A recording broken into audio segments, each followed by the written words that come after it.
आ गई माता सरस्वती। आप धन्य हैं आप।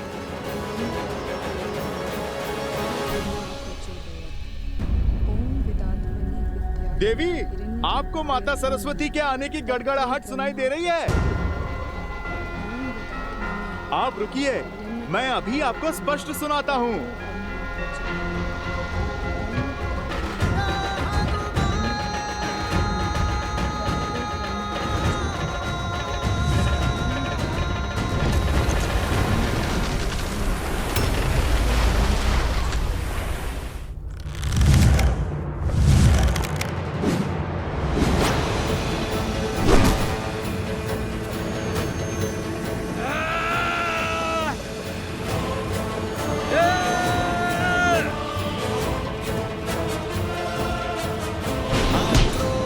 जोश क्रोध का ये क्षण है प्रतिशोध का, ललकार और पुकार का ये क्षण है अति विरोध का।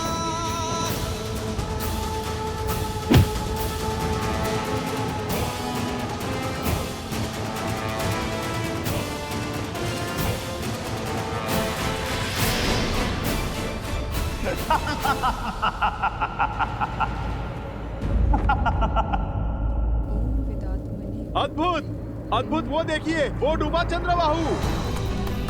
अरे आप देखिए, देखिए ये जल का वेग कहाँ लेकर जा रहा है उसे। ये तो लगता है सृष्टि के उस छोर पर चला। चलिए, मेरा कार्य तो आरंभ हुआ। अब मैं उसे खोजकर बांधता हूँ। माता, मैंने तो आपको अवसर दिया था। अब आप मुझे आज्ञा दें। यदि आप मान जाती तो आपके पति मोक्ष पाते, किंतु अब तो उसे क्षण क्षण मरना होगा मेरे पास में। स्वामी,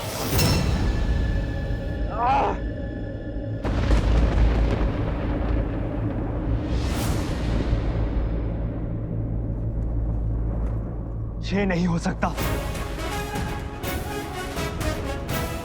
पद्मा, पद्मा, पद्मा।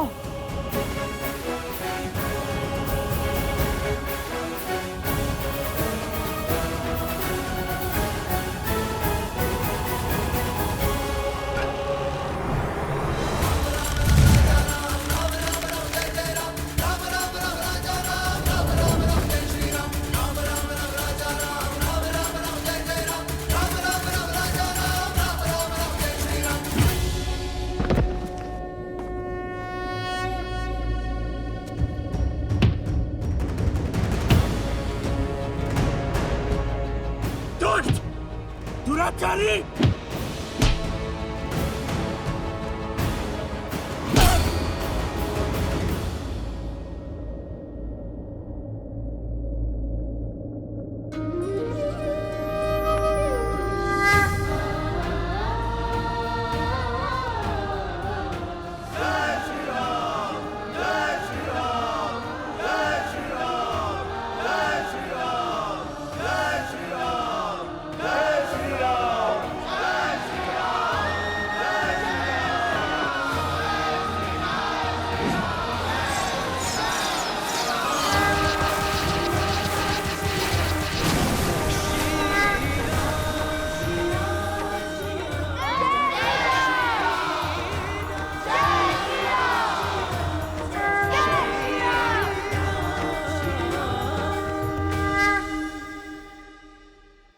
लव और कुश, आज तुम दोनों की बुद्धि और देवी सरस्वती के बल से त्रिलोकपुरी में असुरों का संहार हुआ।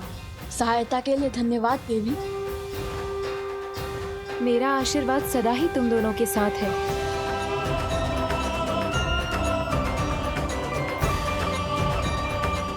धन्य है वो माता पिता जिन्हें तुम जैसी संतानें मिली।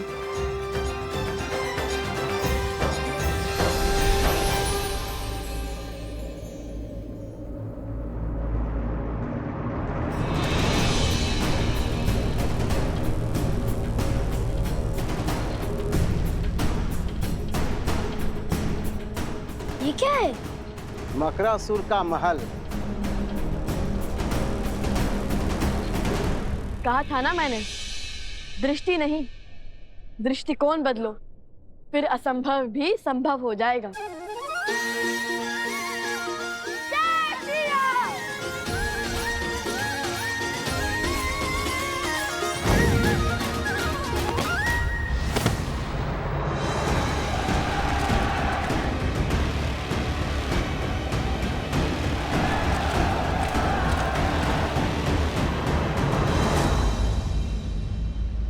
रुक क्यों गए महादेव, वो भी कथा के इस रोचक मोड़ पर?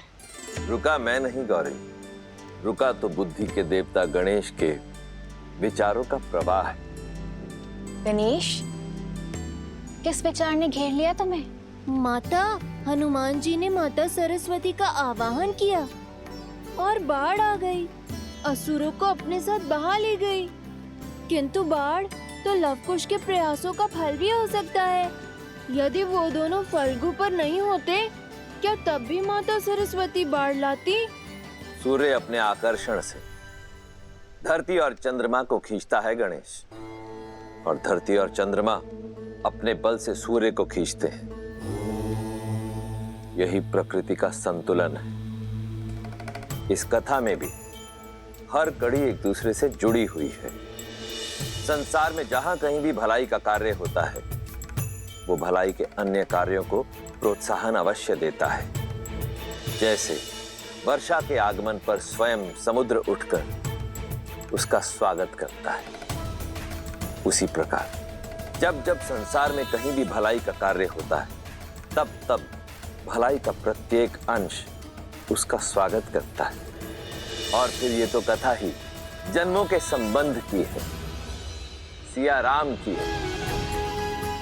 वो दोनों भले ही एक दूसरे से दूर हों, परंतु फिर भी एक दूसरे की भलाई का मार्ग अवश्य खोज निकालते हैं। अर्थात यदि एक व्यक्ति के सुकर्म दूसरों को प्रोत्साहन दे, तो धर्म की ये कड़ी अधर्म को धराशायी कर सकती है। हाँ पुत्र। अद्भुत, समझ आया। अब आगे की कथा सुनाइए ना पिताश्री। अवश्य। ये लो तुम्हारा उपहार।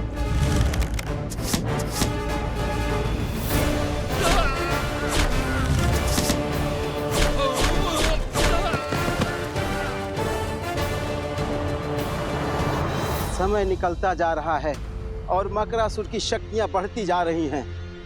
वन देवी की रक्षा के लिए मुझे अपने मंत्रों का उपयोग करना होगा।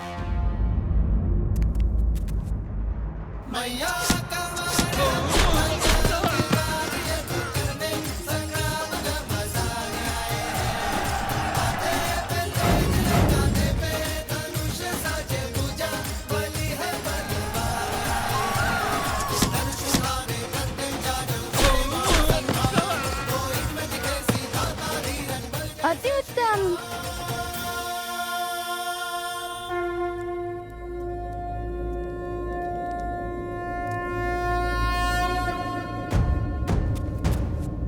लव कुछ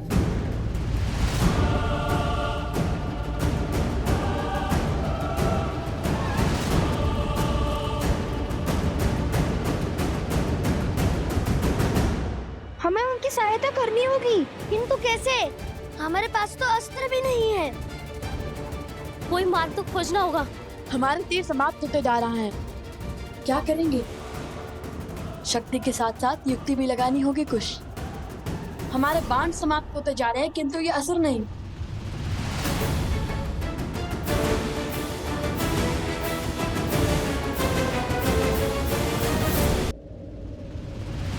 कुछ ये ध्यान करने का समय नहीं है। युक्ति की खोज स्मरण करने का प्रयास कर रहा हूँ। कि कभी श्री राम भी ऐसी स्थिति में फंसे थे जहाँ उनके तीर समाप्त हो गए हो। अरे किंतु उनके पास तो अक्षय तीर था ना, जिसके बाण कभी समाप्त ही नहीं होते हो। ने अपने कर्मों से अभी अक्षय तीर नहीं पाया है। श्री राम भी इस स्थिति में नहीं फंसे। अब क्या करें भैया? कैसे बचाए माता को?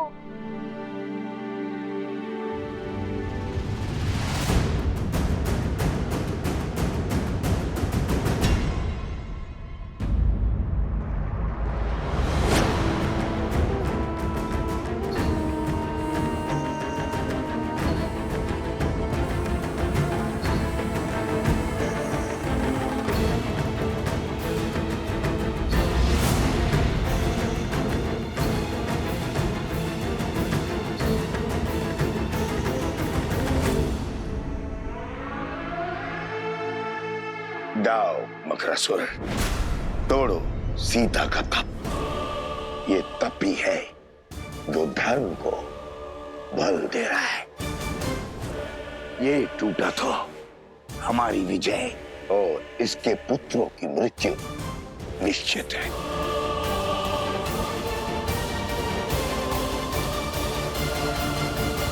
जीवन में कायर तो बहुत देखे, किंतु कायरता की ऐसी पराकाष्ठा नहीं देखी। क्या हुआ? आहत हो गए? धर्म को हराने की, धर्मात्मा को मारने की बड़ी बड़ी बातें तो करते हो, किंतु स्वयं कभी शस्त्र नहीं उठाते। यह कायरता नहीं तो और क्या है?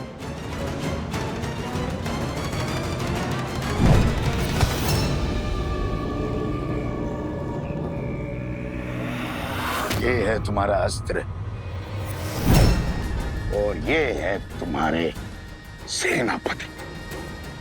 हर योद्धा का अपना अस्त्र और अपना शस्त्र होता है, किंतु हाथ में थामा हर शस्त्र टूटकर बिखर सकता है, जलकर स्वाह हो सकता है। जब दो अस्त्र टकराएंगे तो एक का टूटना निश्चित है, किंतु मेरा अस्त्र न किसी के थोड़े टूटेगा, न किसी के जलाए भस्म होगा। ऐसा कौन सा अस्त्र है आपके पास? शब्दों का अस्त्र, वचनों के बाण। वो शब्द, वो वचन जो बड़े से बड़े साम्राज्य को धराशायी कर सकते हैं। बिना खड़ग उठाए हजारों लाखों जीवन पल में निगल सकता है। तलवारों की दिशा बिगाड़ सकते हैं मकरासुर, किंतु शब्दों की नहीं। अति उत्तम। लगता है रघुवंश की आहुति देकर संसार का सिंहासन संभालने के बाद मुझे तुम्हें ही अपना मंत्री पद सौंपना होगा। दो आज्ञा महाराज, किंतु पहले सीता का तप तो भंग कीजिए, उसके पुत्रों को अपने मार्ग से तो हटाइए। उनका अंत तो यहाँ होगा, मेरे साम्राज्य में। और रही बात सीता के तप की, तो लो अभी तोड़ देता हूं।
संभव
आप लोग क्या कर रहे हो?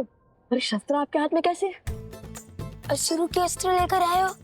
कहीं पलड़ा तो नहीं बदले तुम लोगों ने? अरे नहीं, ये तो हम तुम्हारी सहायता के लिए लाए हैं। जिन असुरों को तुमने मारा था उनके हाथों से।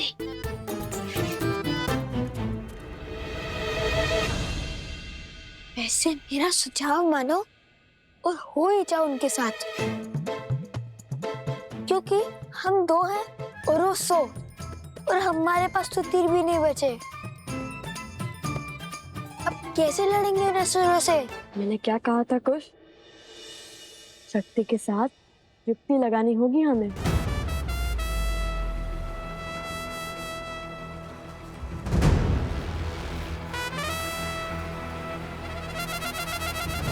कब तक छिपते रहोगे बालको? सामने आओ। जितनी मेरी सेना को थकाओगे उतनी ही पीड़ादायी मृत्यु देंगे महाराज तुम्हें।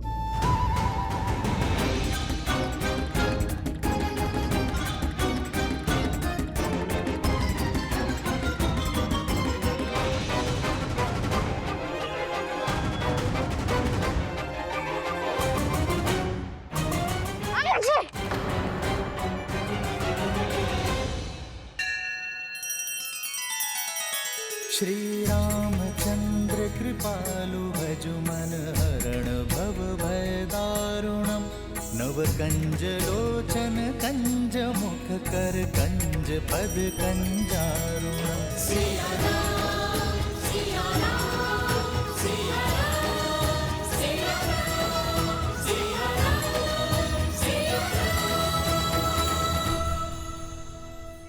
आक्रमण! भागो!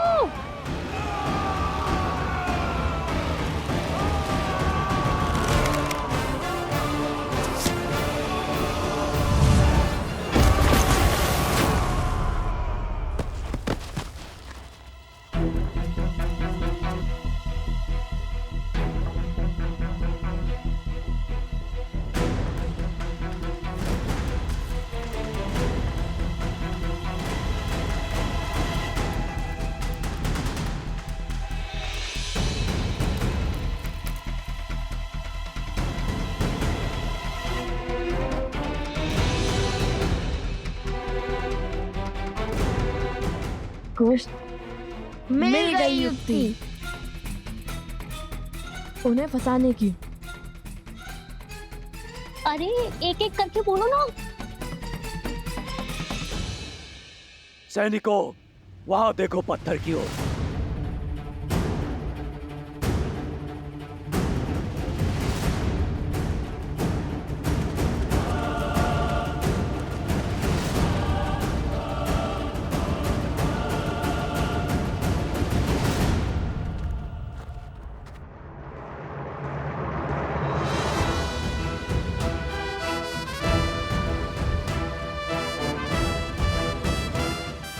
आज तो इन्हीं के शस्त्र से इन्हें ही ध्वस्त करेंगे।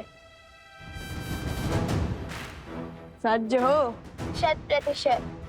चलो।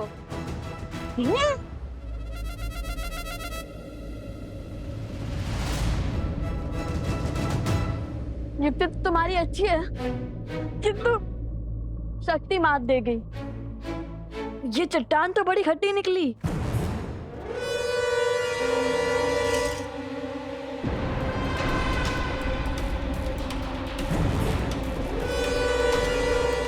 वहां उस चट्टान के पीछे जाओ।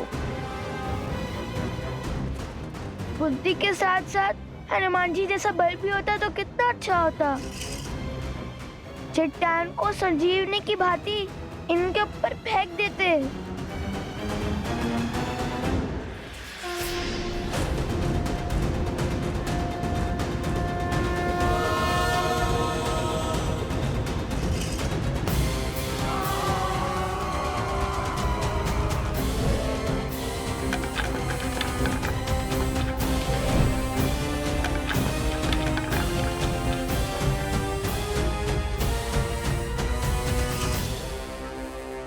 उन दोनों को लाओ, उन सबको बाद में देखेंगे।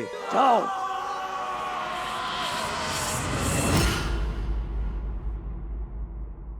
संजीवनी, कुश, रोने धोने के माध्यम से ही सही, किंतु युक्ति बड़ी अच्छी देते हो तुम। यदि हमें चट्टान को अस्त्र बनाना है तो या तो हमें चट्टान से बलशाली होना होगा या तो चट्टान को हमसे कम भारी।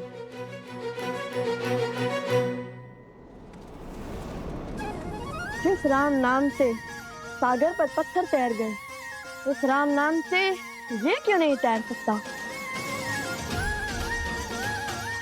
जैसे समुद्र देव ने राम सेतु बनाने के लिए श्री राम की सहायता की थी, वैसे हमारी माता को बचाने के लिए वायु देवी अवश्य हमारी सहायता करेंगी। अवश्य।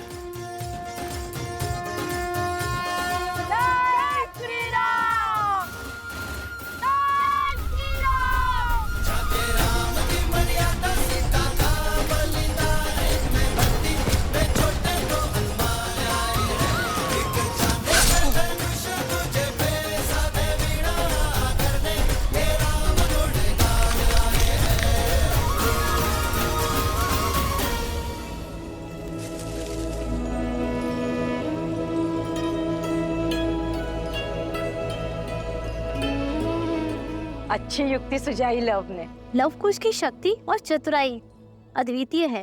माता, माता,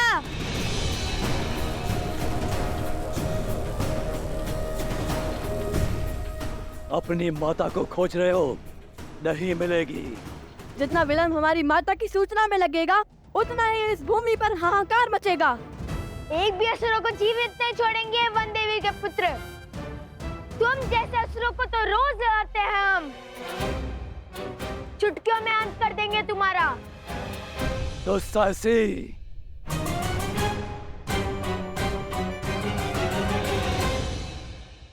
भागो। कब तक भागोगे और कहां तक भागोगे? वो तो हमें भी ज्ञात नहीं। चलो।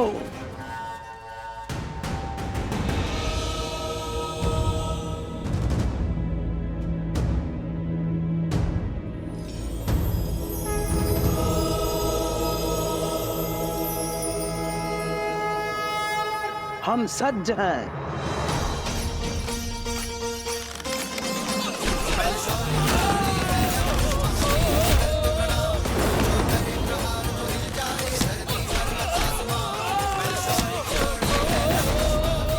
मुट्ठी भर अश्वरी शेष है तुम्हारे पास। ये क्या कह रहे थे? जितना थकोगे उतनी ही पीड़ादायी मृत्यु दोगे। अब मारो।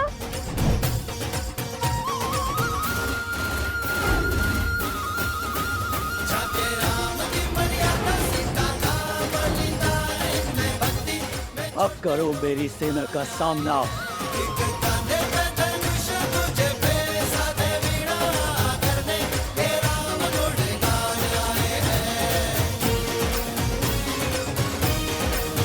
जय श्री राम।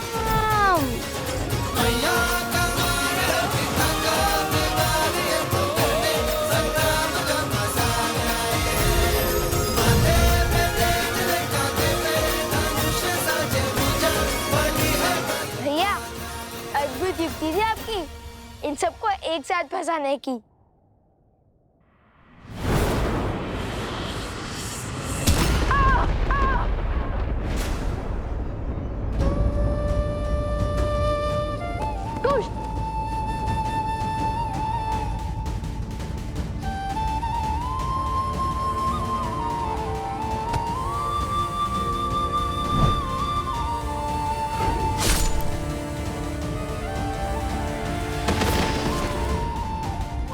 कुश, कुश क्या हुआ तुम्हें? आंखें खोलो। कुश क्या हुआ तुम्हें? कुश आंखें खोलो। कुश, कुश आंखें खोलो। कुश आंखें खोलो। कुश आंखें खोलो। कुश, कुश।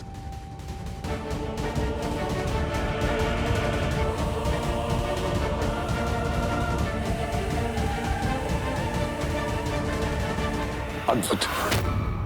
वहां पुत्र को चोट लगी और यहाँ माता की आंखों से आंसू बह रहे।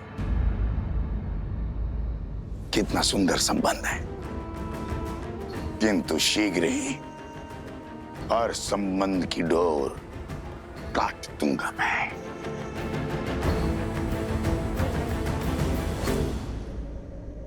नदी में जल नहीं है और बिना जल महाराज मकरासुर का बचना संभव है।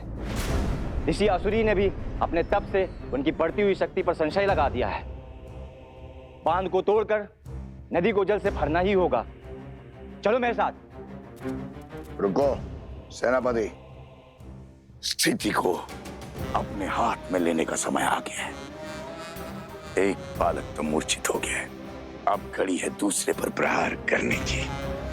दोनों को एक साथ हराना संभव है, किंतु एक एक करके मारना संभव है।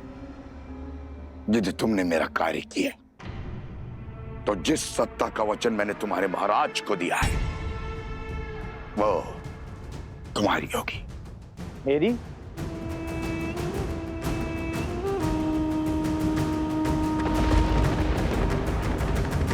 कुछ आगे खोलो। कुछ कुछ आगे खोलो। कुछ कुछ उठो, कुछ।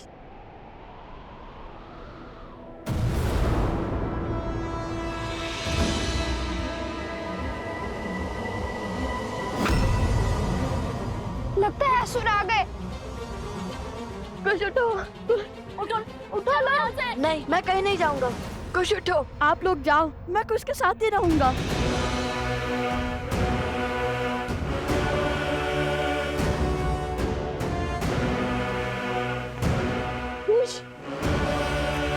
कुछ उठो।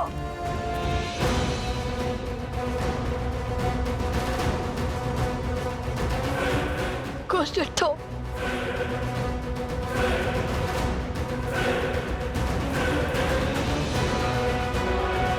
अब आएगा आनंद।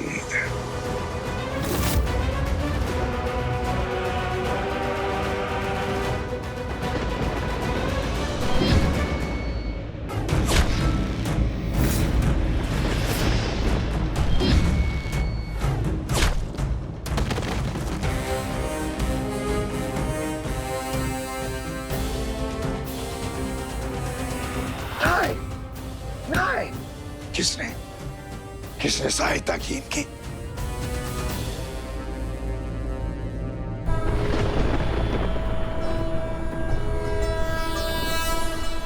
जनको मिथिलाधीशः सधर्मात्मा महेश्वरः ज्ञानी च तपसायु सावधान।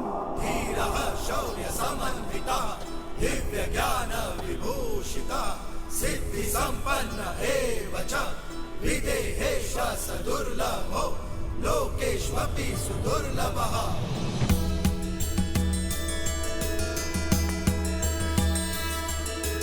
जनको मिथिलाधीशः सधर्मात्मा महेश्वरः ज्ञानी च तपसा युक्तो धीरः शौर्य समन्वितः दिव्य ज्ञान विभूषितः सिद्धि संपन्न एव च विदेहेष्व सदुर्लभो लोकेष्वपि सुदुर्लभः लोकेष्वपि सुदुर्लभः।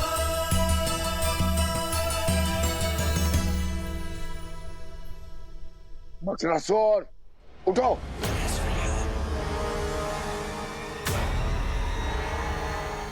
हाथ पर हाथ खड़े बैठकर क्या देख रहे हो? जाओ, बांध को तोड़ो, जाओ।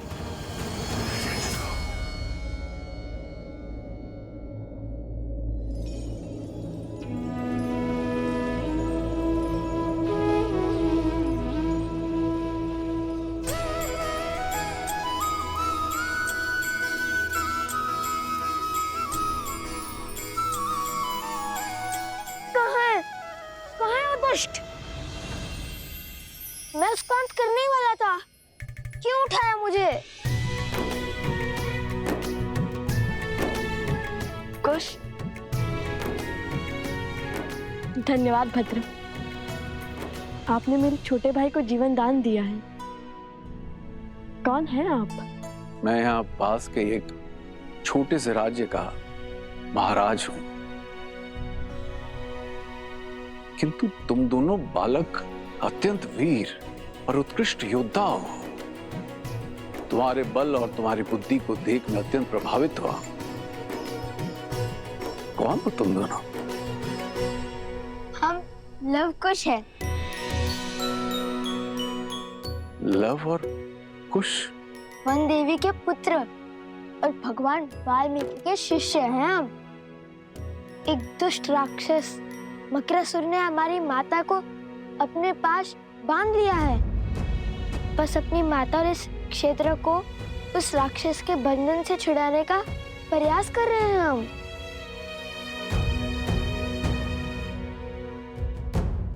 तो इस कार्य में मैं भी तुम्हारी सहायता करूंगा।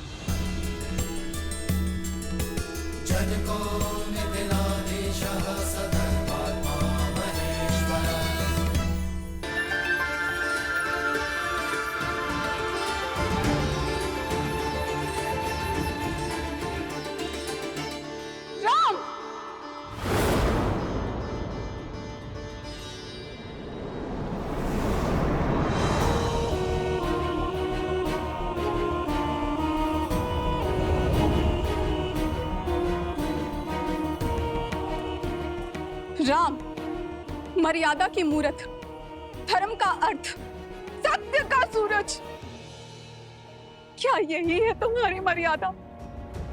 क्या यही है तुम्हारा सत्य, तुम्हारा धर्म?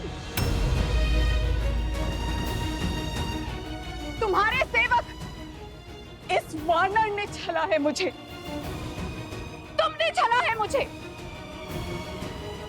अब मैं संसार को दिखाऊंगी कि कितने बड़े झूठे, छलिए और अधर्मी हो तुम।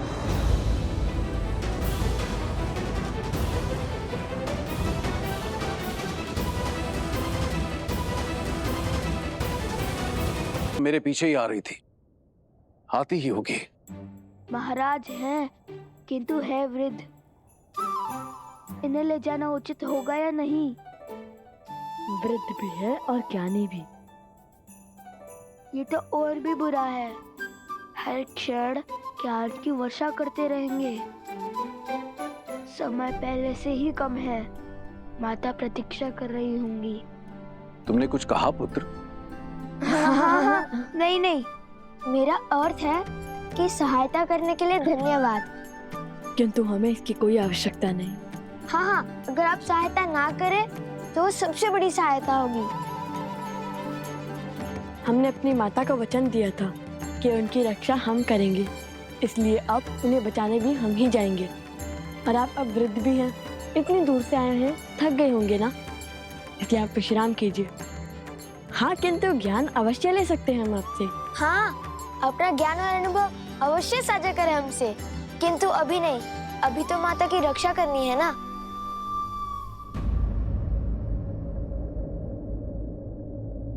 तुम दोनों मेरे नवासों के आयु के हो पुत्र, किंतु तुम्हारा ज्ञान और तुम्हारे संस्कार तुम दोनों को एक साधु और शासक का अद्भुत संगम बनाता है। चलो, मैं तुम दोनों की किसी और रूप में सहायता कर देता हूं। बदले में केवल इतनी लालसा है कि मैं उस देवी के दर्शन कर सकूं जिसने तुम जैसे शूरवीरों को जन्म दिया और ऐसे संस्कार दिए।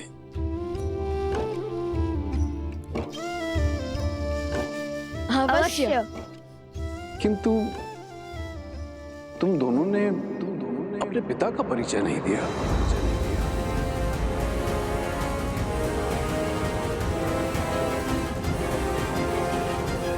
जैसे आपको मिलने की लालसा है, वही हमारे पिता भी हैं। अर्थात हमारी माता ही हमारे पिता भी हैं।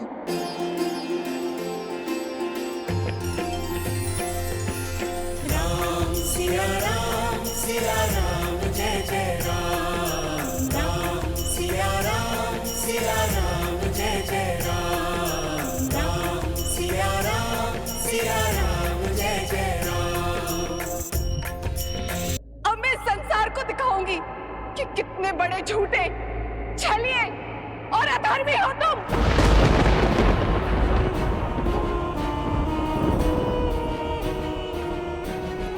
मैं आपकी पीड़ा समझता हूं देवी, और आपसे क्षमा भी मांगता हूं। एक पतिव्रता के लिए उसका सुहाग छीन जाना बहुत बड़ा अधर्म है, किंतु एक स्त्री को उसकी इच्छा के विरुद्ध उठा ले जाना उससे भी बड़ा अधर्म है देवी। और जो आपके पति ने किया, और साथ में अधर्मी का साथ देने वाला, अपने धर्म से अधर्मी की ढाल बनने वाला, उससे भी बड़ा अधर्मी होता है देवी। एक पत्नी होने के पूर्व आप एक स्त्री हैं, और एक स्त्री जब दूसरी स्त्री की पीड़ा से विमुख हो जाए तो उसका कर्म भी अधूरा होता है और धर्म भी।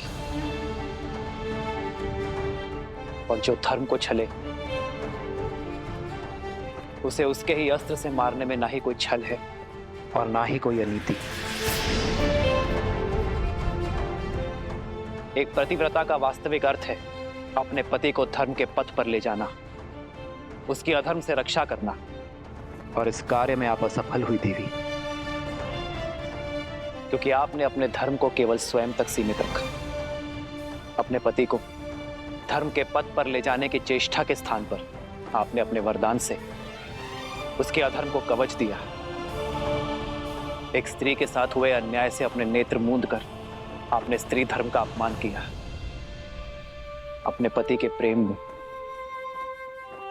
आप उसका पाप नहीं देख पाए।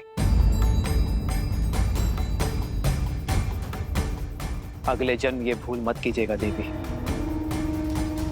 अगले जन्म आप अपने पति को धर्म की प्रेरणा दीजिएगा ताकि आप दोनों को मोक्ष प्राप्त हो जाए। पति पत्नी एक दूसरे के पूरक होते हैं देवी। एक का किया धर्म दूसरे को तारता है, तो एक का अधर्म दूसरे के संहार का कारण बनता है।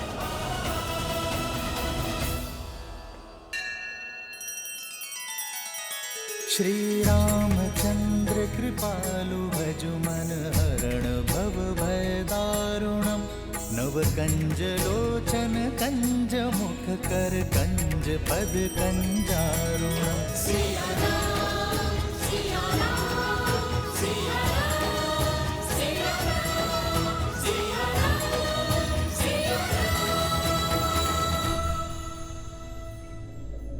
रुको।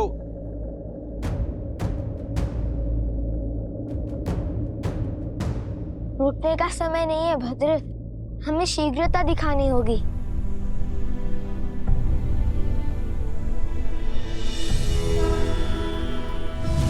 जनको विघ्नाधीशः सधर्मात्मा महेश्वरः ज्ञानी च तपसा युक्तो धीरः शौर्य समन्वितः। मकरासुर जैसे शक्तिशाली असुर को बिना दिव्यास्त्र के मारना असंभव है। ये नानाद का वान है, भगवान वाल्मीकि के शिष्य, और इतने वीर योद्धा अवश्य ही इस धरा को मकरासुर के आतंक से मुक्त करा देंगे। इसे रखो, ये तुम्हारी रक्षा करेगा।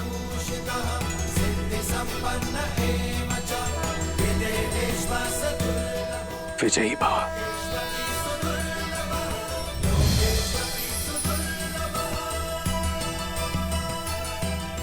धन्यवाद भद्र।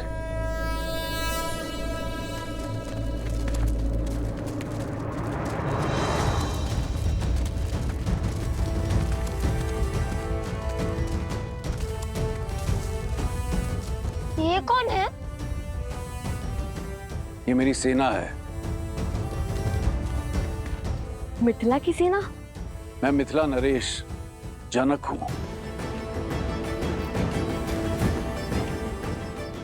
माता सीता के पिता? अयोध्यापति राजा राम के ससुर।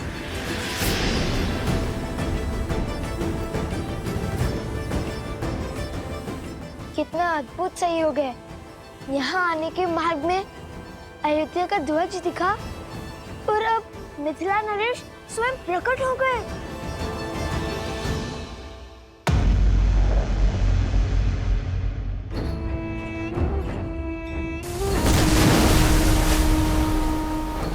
टूट गया बाण, टूट गया बाण। उठो, उठो मकरासुर, उठो।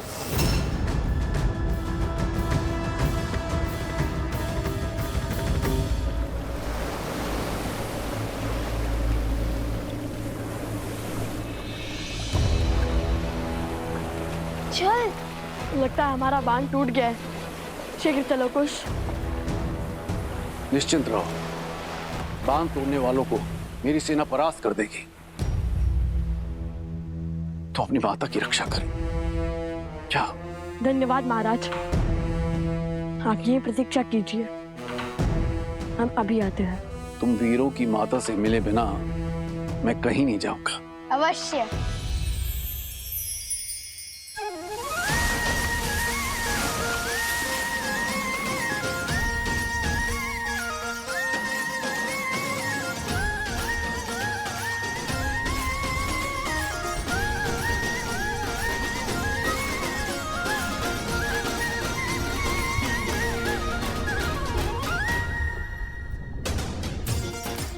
सच हो खुश?